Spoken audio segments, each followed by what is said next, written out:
Greetings sailors and welcome to a completely timely and relevant look at the USS California, a ship that we were testing in 08.8 and really haven't heard anything about since that patch. Really, this is just me realising that I hadn't actually used this replay or done a video on it. It's not that there's anything new happening, we haven't heard anything about the California for a while. But, you know, it will hit the game eventually, so I can at least talk about my impressions of it in the versions we had for testing. Now, unfortunately, those impressions aren't very good, which is a pity, because I really wanted to like this ship. It's a Tier 7 US battleship with basically the same armament as the New Mexico, and in fact, I think the exact same guns, although it's not the same class as the New Mex, it's one of the two Tennessee class battleships. The features of which were largely that they were improved New Mexicos, and one of the things about them was that they could elevate their guns higher up, so it's got a much better range. But 14-inch guns at Tier 7 is a bit of a mixed bag. Generally speaking, you get a faster rate of fire, although that's not the case with the California. So it's got a perfectly standard 30-second reload. It's better than New Mexico, but at Tier 7, that's not fast considering the armament. You also have 12 barrels like the New Mex, and although it does have a better rate of fire and better accuracy than the New Mex, it's not especially good for the tier. I think it's 1.8 Sigma compared to, for instance, Colorado's 2.0 Sigma. So the smaller caliber shells, meaning you can't overmatch. Unlike the British 14-inch shells, you don't get those fire-setting scary HE shells that the Duke of York and the King George V get. So really the closest comparison in terms of other ships at this tier is maybe Poltava, except Poltava's a lot quicker. This is a standard pattern battleship. This only goes at 20.5 knots, which is actually a half a knot slower than both New Mexico and Colorado. So, okay, the guns are disappointing. You would think 14-inch guns would mean you'd get maybe a 28, maybe even a 26-second reload. Because, like I said, there are other ships at this tier. Even Scharnhorst, for example, with its 11-inch guns, they generally have a faster rate of fire. Duke of York is close. Duke of York has 29.5 seconds. Poltava has 28. But 30 seconds, yeah, I mean, even having 28 would be better, just have that extra little bit of kick. So you don't really have a rate of fire advantage, you don't have the caliber advantage, you don't have any kind of special HE going on. What about the rest of the characteristics? Well, the firing angles of the turrets are a little bit worse than both the Colorado and the New Mexico, so no real advantage there. It's a very chonky looking ship. It's got those big thick torpedo bulges, so maybe it has really good torpedo protection, but actually no, it doesn't. This was one of the improvements again in real life over the New Mexico class. The Tennessee class had improved torpedo protection, except actually in game it's the other way around. With the test versions that we had, the New Mexico had slightly better torpedo damage reduction by something like 4 or 5%. Was it even more than that? It was like 40% versus 36%. Around that. So yeah, that's kind of a bit topsy-turvy on its head. The turning radius is the same as those two 640 meters, so that's good. But the rudder response is actually the worst of all three of them for some reason, so that's not so good. But it's a Tier 7, it's slow, and the Colorado is as well, so maybe it gets that special Colorado flavour of an improved heel and the energy retention in a turn. And the answer is no, it doesn't get that either. It's a perfectly standard heel, and the energy retention, again, is also perfectly standard. And it's not like it has an especially high fire reduction chance to make up for it. It's not like it has an especially fast reloading damage control party or heal to make up for it. So it's basically the worst parts of the Colorado, that kind of slow, frustrating, sometimes nature, which can lead you to getting heavily HE spammed without the compensation of having big, chonky 16-inch guns with which to overmatch in return. It doesn't have a fast rate of fire. It doesn't have maneuverability especially. It doesn't have excellent torpedo protection, which you would think. Really, the only thing it does have that is in any way, shape or form better than its peers is very good AA for Tier 7. Because this is basically post, was it 42, 44? I can't remember. It was after a major refit. It's post major refit AA. So it's very good AA for the tier, but quite frankly, AA power is not the selling point it used to be. You used to be able to point at ships like the Prince Eitel Friedrich and the Key and say, well, you know, you take the manual AA skill, you take the relevant modules, and this turns into a long-range AA monster. That's not a thing anymore. And in terms of its medium and short-range DPS, yeah, it's good, and it's going to be very useful against Tier 6 carriers. Not that useful against Tier 8 carriers necessarily. Over the course of a battle, it might give you some decent AA results in terms of shooting down planes, but bear in mind this is a battleship. It's a slow battleship, which is going to be subject to a lot of HE spam, so the AA that you start a match with is going to be not the same AA you end a match with, not by a long shot. And as I say, it used to be that didn't matter so much because it was your long-range AA mounts were the ones that really mattered.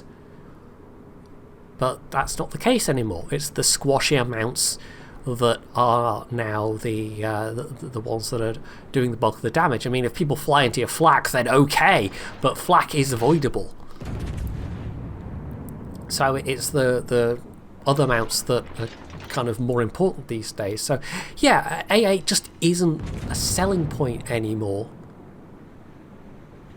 and that equally goes for the Key and the Prince Eitel Friedrich as well, especially the Eitel Friedrich with its horribly unreliable guns even by German standards. This might be almost considered the American equivalent of the Eitel Friedrich, except it doesn't even really have the secondaries of the Eitel Friedrich.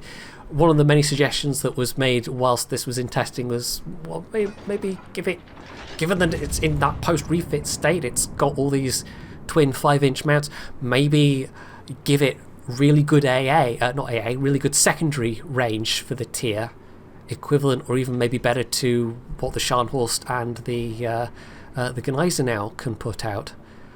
But no, they decided not to make it a Tier 7 Massachusetts.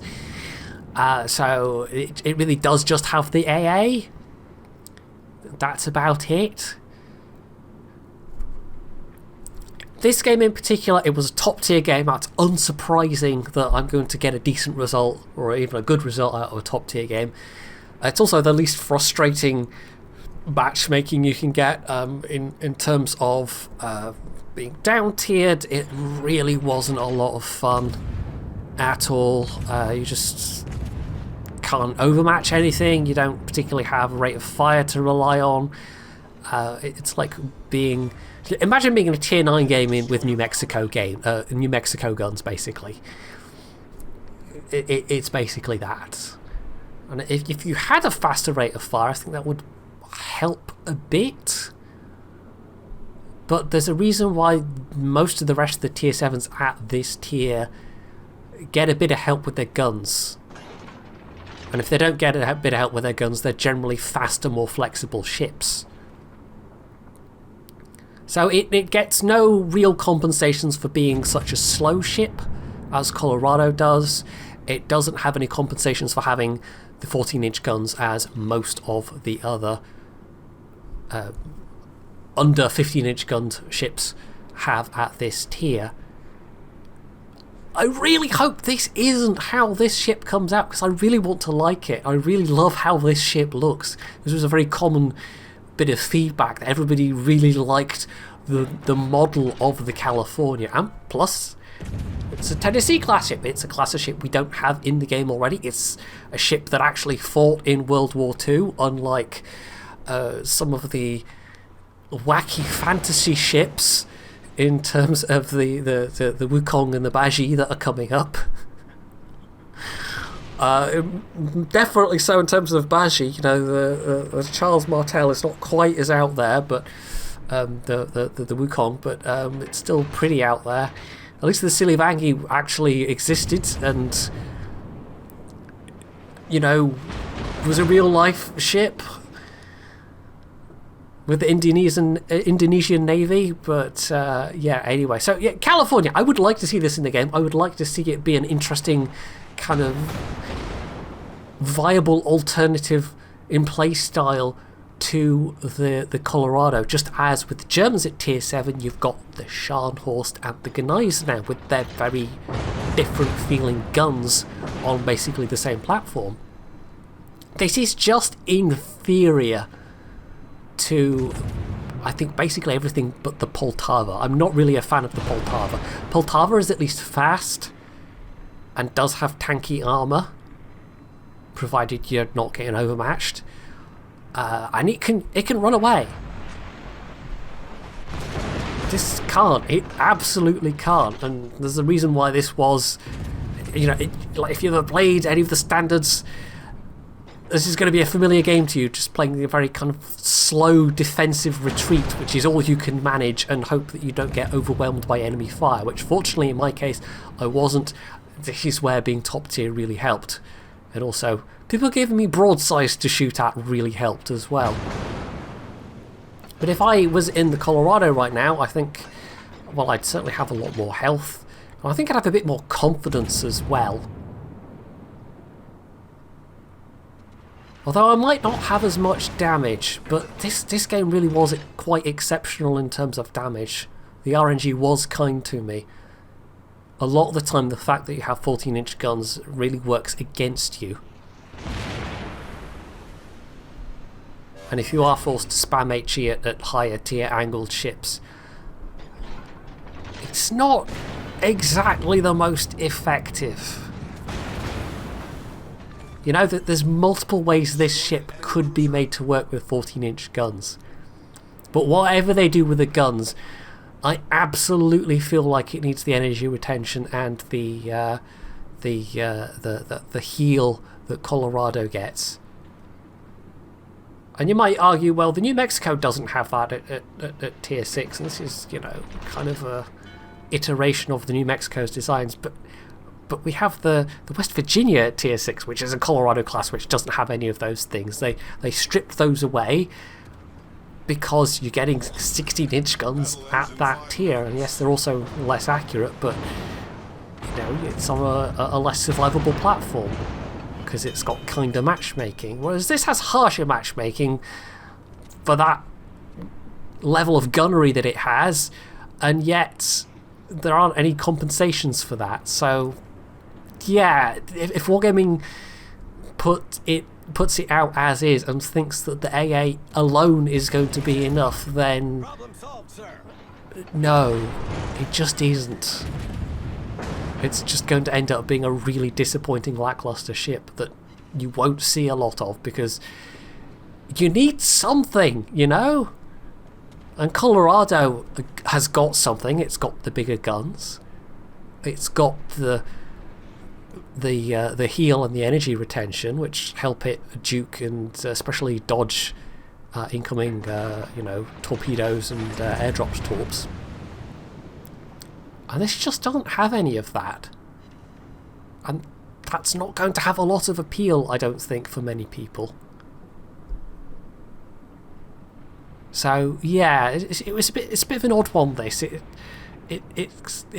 was being tested in a state where no one was really happy with it. Lots of people suggested things that could be done with it, and well, we just don't know if anything will. We really have no idea when this will come out. If it's just going to be a regular premium release, if it's going to be tied to some kind of event. I can't see it being any kind of giveaway ship. That often happens with the giveaway ships like the Eitel Friedrich or the Gorizia, as the recent example, the ones that you're able to, at least for a period of time, earn for free in some way, they tend to be not very inspiring. They tend to be rather lackluster. And in that regard, I suppose this would kind of fit in, but I don't know that... Like, it would have been usual for them to give away a Tier 7 battleship. I mean, I almost said just a Tier 7 full stop there, but no, Gorizia was Tier 7, wasn't it? But yeah, I mean, it's not completely impossible, but yeah, that's kind of my gut feeling. If they want this to be just a kind of regular premium they're going to sell, then it needs some love. And if not, well, I don't think anyone's going to really give it the time of day, which is a pity because it's a lovely looking ship. It's just the kind of ultimate evolution of the chunky standard battleship design, even more so than the Colorados. And in theory, having all these barrels ought to at least give it something, but you do need the matchmaking, you do need the squashier ships, you do need the people giving you broadsides, otherwise you're just not going to get a lot of love out of these guns at all. And you're certainly not going to be able to stand as much damage as the Colorado. Really, the one kind of minor saving grace is that out of the New Mex, the Colorado, and this thing, this actually has the best surface detection. It's not a lot better than the New Mexico, but it's a little bit better.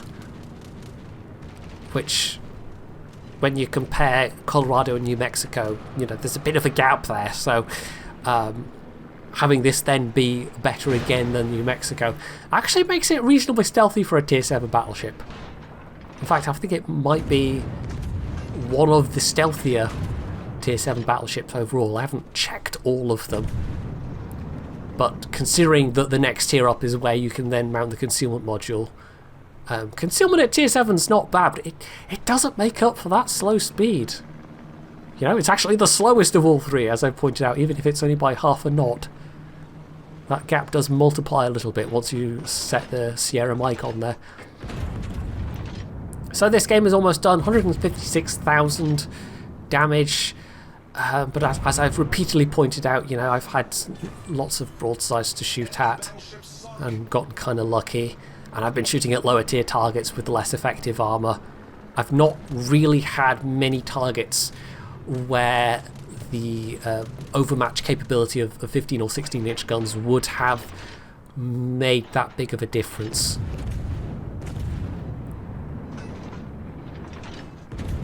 And it's not like this is an exceptional result compared to, say, the Colorado. You could do this damage in the Colorado. It will require some luck.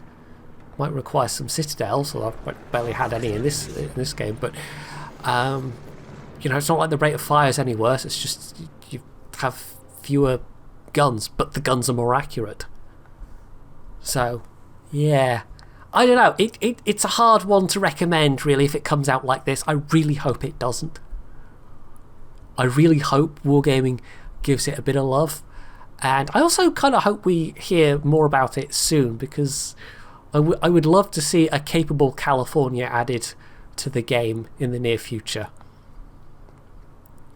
instead of some of the weird-ass alt-history fantasy ships that we're getting in the near future instead. But we'll see. Only Wargaming knows, and I guess time will tell. But, you know, it's out there lurking along with the other various things we've tested at various times. And of the various ships we've tested since late last year, this is one of the ones I'm more looking forward to if it comes out in a buffed state. But if it comes out in the state that we tested it in, then I'll be disappointed, terribly disappointed, and I also won't be able to particularly recommend it to anyone. So that's it for this preview of the USS California. Like I say, fingers crossed it'll come out in a slightly more fun state than we got to play it in, but who knows. If you enjoyed this video, you can do all the usual things down underneath it, and of course, as always, stay tuned for more.